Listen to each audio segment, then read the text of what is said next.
ভারতের সবচেয়ে ধনী তারকা কে? শাহরুখ খানের সম্পদের পরিমাণ কত? প্রতি বছরই সম্পদের নিরিখে শীর্ষ তারকাদের তালিকা প্রকাশ করে ফোর্বস সাময়িকী। এবার ফোর্বস ইন্ডিয়া প্রকাশ করেছে আয়ের নিরিখে ভারতের শীর্ষ 10 তারকার তালিকা। পাঠান, জওয়ান, ডানকি দিয়ে গত বছরটা নিজের করে নিয়েছেন শাহরুখ খান। অনুমিতভাবেই এ তালিকার শীর্ষে আছে তাই শাহরুখ খানের নাম। এরপর এই তালিকায় জায়গা করে নিয়েছেন সালমান খান, আমির খান, আল্লু অর্জুন, অক্ষয় কুমার ও রজনীকান্তরা। ফোর্বস ইন্ডিয়ার প্রতিবেদন অনুযায়ী শাহরুখ খানের সম্পদের পরিমাণ ৬,৩০০ কোটি রুপি। গত বছর পাঠান দিয়ে শাহরুখ খান প্রায় 4 বছর পর বড় পর্দায় প্রত্যাবর্তন করেন। এরপর আসে জওয়ান। পাঠান ও জওয়ান এই দুই সিনেমা বিশ্বজুড়ে প্রায় ২,০০০ কোটি রুপির বেশি আয় করেছিল।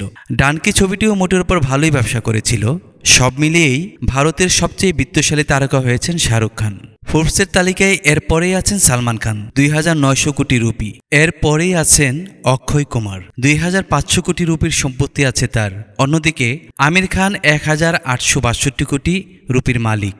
তালিকায় এরপরেই আছেন দক্ষিণ তারকা থালাপতি বিজয়, তার সম্পত্তির পরিমাণ ৪৭৪ কোটি রুপি।